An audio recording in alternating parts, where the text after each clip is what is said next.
And Steve Stine here from Guitar Zoom. Thank you so much for joining me. Today, we're going to be talking about modes. If you've been with me at all this week, we're spending this whole week talking about music theory. We're celebrating the fact that we've opened up our music theory masterclass for purchase. So this whole week, we're talking about music theory concepts. And what I did was I decided to put together a 5-day kind of training that elevates each day. So the first day, we talked about notes on the guitar and memorizing that sort of thing. The second day, we talked about the major scale and the chords that go with it. The third day, yesterday, we talked about arpeggios. Well, today we're going to be talking about basic ideas of what are modes. So make sure that you join me again tomorrow. We're going to be talking, it's 4 p.m. Pacific, and we're going to be talking about trying to put a bunch of this stuff together in a realistic soloing kind of situation. So that's what we're going to be doing. So anyway, thank you so much, everybody, for being here. It's so awesome that you take time out of your day every day to be with me. This is great. And I hope I can teach you a little bit about music theory, and today certainly about modes. And do me a favor, if you get a chance, check out the Music Theory Masterclass guitar course. You can click on the link. There'll be a link in the chat. I think Derek's putting something in there for you. Otherwise, there'd be a link, above or below this video, depending on if you're on YouTube or Facebook or whatever. And see if it's something that you might be interested in. For me, I've always thought that music theory is something that is very, very important, but it's really important if you're learning how to use it in your day-to-day practice. If it's just a concept, that's great, but really the most important thing is being able to use it in your playing. So what I want to talk about today, the first thing I want to do is just talk about what is a mode, real basic, and then what's a way that you could practice your modes to keep things nice and easy. And the reason I say that is if you have any experience at all with learning scales, one thing that we do is we learn how to play scales in all the positions, as many places across the entire fretboard, that sort of thing. And that is absolutely wonderful. And we want to learn how to do that. But sometimes which is what we're going to do tomorrow, we learn how to combine different ideas together in a position on the guitar. And maybe we don't need the entire fretboard at that moment in time, but instead maybe just little shortcuts or little ideas. So, and if you joined me yesterday for the arpeggios, you know what I'm talking about, because you could find a note on the guitar or a chord or whatever you're trying to find, and then build around that idea, right? So yesterday we were talking about arpeggios. Let me get this in my screen here. So if I was doing G, we talked about how G could be played there, or there, and then how we could build out. If I played G, B, and D, I could then play G, B, and D, and then G, B, and then I run out of strings. But so I wind up with this larger sized arpeggio just by learning to visualize those notes on the fretboard, okay? Well, with modes, what happens, let's first talk about what a mode is. So we learned that the G major scale was do, re, mi, fa, sol, la, ti, do. We did that on Tuesday. Do, re, mi, fa, sol, la, ti, do.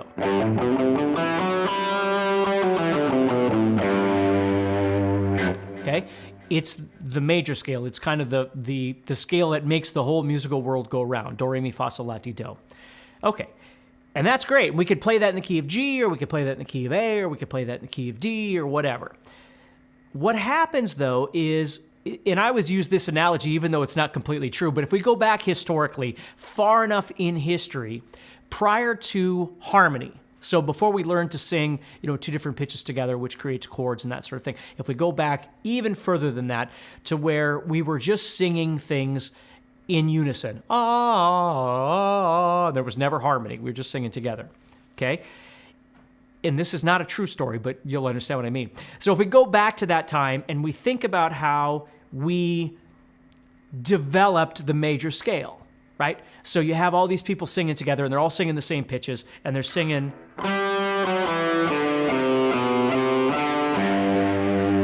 And then somebody goes, okay, so that's great, but can we do it in a different key? Okay, well, let's do it in the key of A. Oh, that's great. Okay, well, let's do it in the key of D. Okay, so you can see after a while, they're like, well, changing keys doesn't really do anything. We're just singing it higher or lower, but it sounds the same every single time, okay? So this is where, and again, this is not a true story, it's just giving you an idea. So somebody came up with the idea of going, okay, so let's be in the key of G, or whatever key. Let's use the key of G for our example. Let's be in the key of G, okay? But instead of having our main note be G, and then we go to all the other notes, let's be in the key of G, use all the notes of the key of G, and for us, all the chords of the key of G, okay? But instead of starting on G and emphasizing G, which makes logical sense, let's choose another note. Let's choose the sixth note, and in our case, the sixth chord. Okay, so let's think about that. In the key of G, and we learned this on day 2, I think.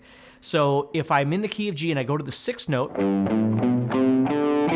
it's E. And we learned that 1, 4, 5 are always major and 2, 3, 6 are always minor. So the sixth chord is minor, so we get an E minor chord. So whoever came up with this idea was saying, let's be in the key of G, but let's use E as our main note. Let's use the E minor chord as our main chord. So instead of playing G, C, D, G, let's substitute G. Instead of using G, let's use E minor, and then C, and then D, and then E minor. And for the first time in history, again, this is fake, but the first time in history, we had a minor key. So if you know anything about, piano or anything, you learn what's called relative major and minor. And what that means is the key of C major has no sharps and no flats, and the key of A minor has no sharps and no flats. So they use the same notes, so they're relative. I would even go further and say that they are the same thing. The only difference is C major, when you're in the key of C major, you're emphasizing the chord C major. When you're in A minor, you're still in C major, but you're emphasizing the chord A minor. That's the idea of what modes are, okay? Even though when you learn relative major and minor in your piano lessons, you don't think about it as modes, but that is a mode, okay? Because what a mode means is degree. All it means is we're in this key, we have 7 notes, we have 7 chords, and what we're going to do is instead of just playing that same scale in different keys, and it always sounds like do, re, mi, fa, sol, la, ti, do, I'm going to emphasize a different note inside this scale, inside the key of G. And in emphasizing that different note, I'm going to emphasize a different chord. If I emphasize the 6th chord, I'm emphasizing the sound of a minor chord, E minor. Well, that's monumentally different right there, right? Because now all of a sudden your primary chord is E minor. And you're giving the sound of that E minor, which sounds entirely different. So even if you played the G major scale over the top of that, it's still going to sound drastically different. So the important thing to understand that is when people write songs, the song itself, it isn't just about a scale, right? I mean, there's a lot of things that go into a song. And a lot of times as guitar players, we get so caught up in this idea of like soloing. The solo doesn't define the key or the mode. The chords define the key or the mode, and the solo represents, in whatever capacity you want it to, some connection to that chord progression. So always remember that. So that's the beginning of modes, is understanding that what a mode is being in a key, in a major key, in do, re, mi, fa, sol, la, ti, do, but you're emphasizing some other chord. Well, if we go back to our history lesson here, now we've got 1 and we've got 6. G major, E minor. And they said, hey, let's call that major and let's call 6 minor. So G major, E minor. Even though they both use the same notes, they both use the same chords, but G major is emphasizing G major and E minor is emphasizing the chord E minor. But they're both using the same thing. So now we could sing songs that are in E minor and we could sing songs that are in G major.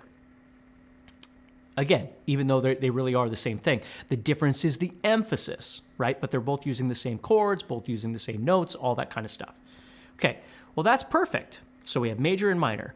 Again, piano players, oftentimes when you're learning from your teacher, they call that relative major and minor. If you're learning theory, relative major, minor. Okay, relative major, minor. So that gives us that. Okay, perfect. We're happy. So now we move on. We're, they're writing music, singing songs using major or minor. Then somebody comes along and goes, wait a second. So if you can use the 1 chord or note, or the 6 chord or note, how come we can't do the 2 chord? Or the 3 chord, or the 4 chord, or the 5 chord, or the 7 chord? Why are we only using 1 and 6? Okay.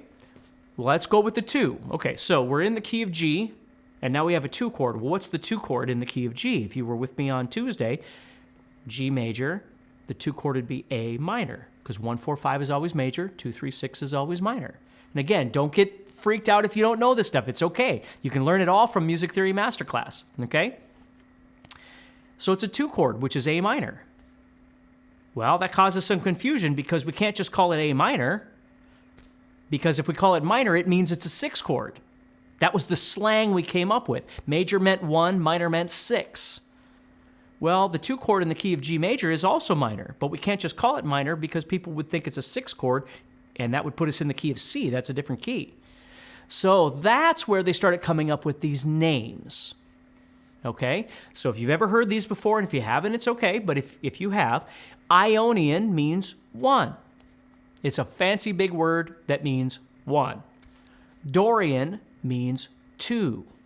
So there's our solution. If we're going to be in the key of G major, but we want to emphasize the 2nd chord, which is A minor, we want to make that sound like our main chord, we can't just say A minor, but we can say A Dorian. And what that tells everybody else, Dorian means 2. So if you say A Dorian, it means, hey, we're going to be in the key of G, which is the 1. A minor is 2. Dorian means 2.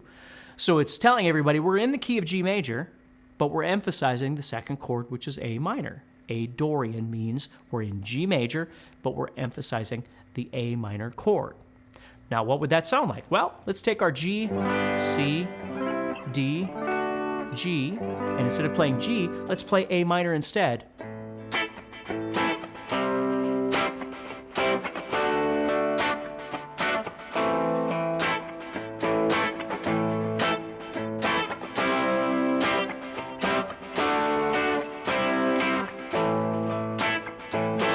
Now we got ourselves a Dorian chord progression.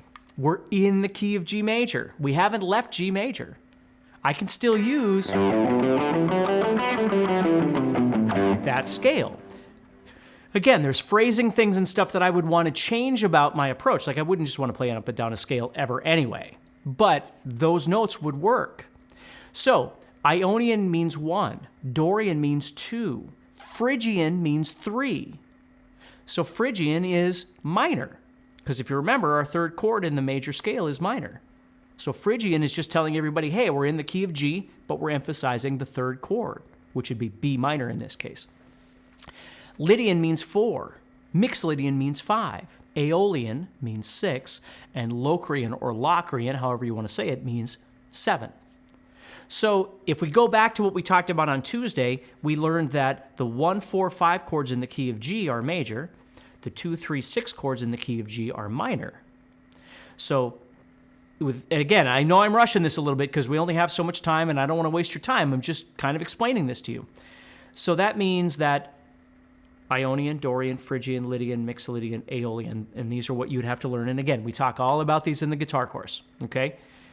But Ionian, Lydian, and Mixolydian are all major modes because their main chord is a major chord, 1, 4, 5. 2, 3, 6, on the other hand, are all minor. So those are all the minor modes, which are Dorian, Phrygian, and Aeolian.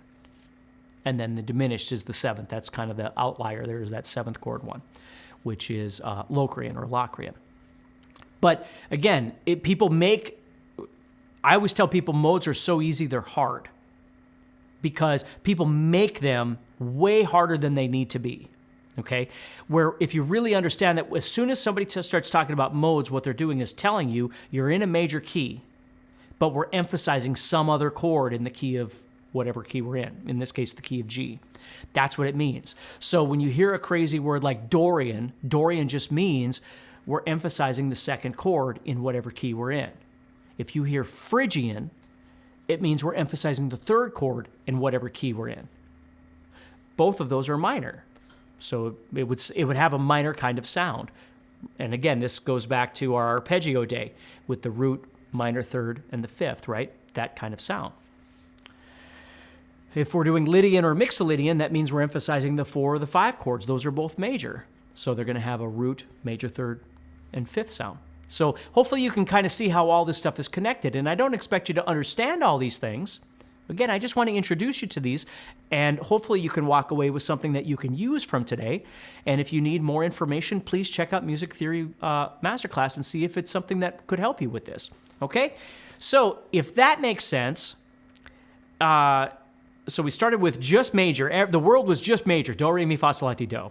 And then somebody was introduced to the idea of minor, emphasizing a minor chord, which was the 6th chord. But then somebody screwed it up and said, well, what about 2, 3, 4, 5, and 7? What if we emphasized one of those chords? And that's where we couldn't just call things major and minor anymore. We had to come up with terms. And those terms were Ionian, Dorian, Phrygian, Lydian, Mixolydian, Aeolian, and Locrian or Locrian, again, however you want to say it. I usually say Locrian, but and those told us what degree we were on. They're really crazy names to really just tell us what degree we're emphasizing in the major scale. That's what it is. But before we're done here, what I want to do is I want to give you something to practice, okay?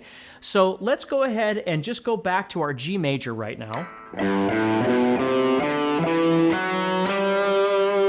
There's our G major scale right there. The one we've been working with all week. And again, you might play it, up here. Wherever it is you want to go, it's perfectly fine. But what I want to do is I want to show you the difference between these modes so you can see how subtle the difference is, but yet how important it is, okay? So what happens here, and again, we study this in the course, but I just want to give you some things to think about. So what we know is that in the key of G, we get 3 major chords and 3 minor chords, which means we get 3 major modes and 3 minor modes. So what I want to do is I want to compare these so you can see what they sound like, okay? So if we play the major scale, which is technically Ionian major, which is what we've been playing the whole time, it's 1, 2, 3, 4, 5, 6, 7, 1. If we were to play Lydian, which is the 4 chord, what happens is, if I was to compare the major scale with the Lydian mode, what happens is Lydian winds up with what we call a sharp 4.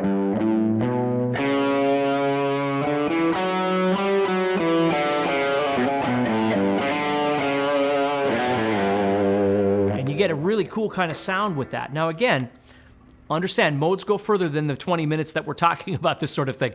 But I want to show you so at least you get an idea. So when somebody says Lydian, just Lydian, you can be thinking, okay, so what a Lydian scale is a major scale with a raised 4th. That's what it sounds like. So I'm comparing G major with G Lydian. I'm not playing G major and then moving to the Lydian inside there. I'm literally comparing apples to apples here. So I'm taking the 1, 2, 3, 4, okay, the perfect 4th there, and I'm raising it. And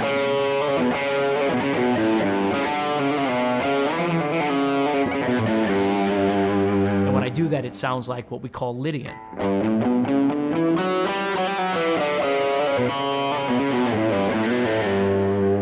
Okay, so let's wash our ears and get that sound out. We're going to go back to major.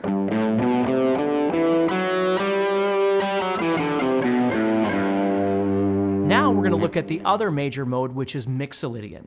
And Mixolydian is a major scale with a flatted 7th.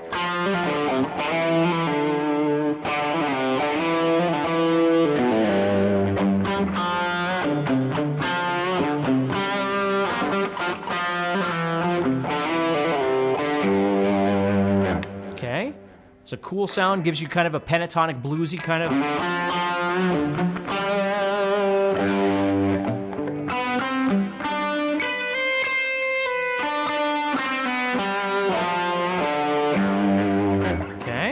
So that's what happens there. So if we were comparing apples to apples, G major to G Lydian to G Mixolydian, now we can see the difference between those. Okay? So I'm not in the key of G. I'm showing you what the 3 modes would actually look like if you stack them on top of each other. G major, with its major seventh, G Lydian with its raised fourth, and G Mixolydian where we flat that seventh, we lower that seventh sound, okay? So again, there's a lot to learn about modes, but at least it gets you going a little bit. So the next thing we're gonna do is we're gonna look at the minor modes, okay? So I'm just gonna I'll just stay with apples here. I'm gonna stay with G minor. So I'm just gonna play a regular plain old minor scale.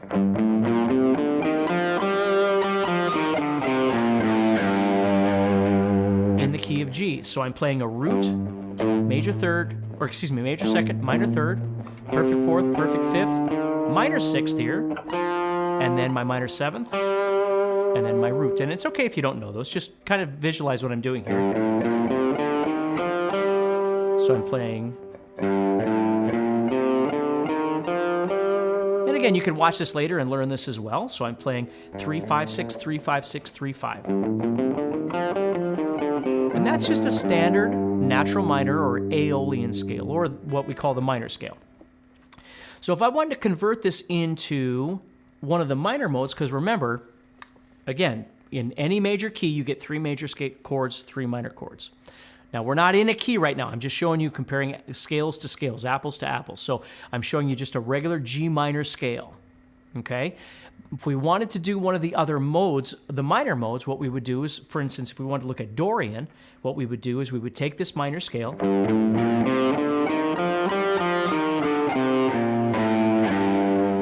and we would raise the 6th note. So now it's going to look a little like major again there. And then this note's going to look like Mixolydian.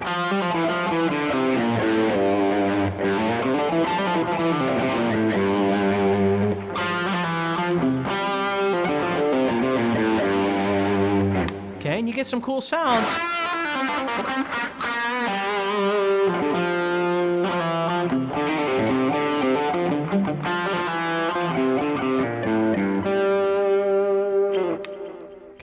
If we were to look at the next one, which is going to be Phrygian, again, wash our palette here. We're going to go back to regular minor. If we wanted to do Phrygian, we would lower the second. And so instead of playing a major second, we would play a minor second. This is going to sound crazy.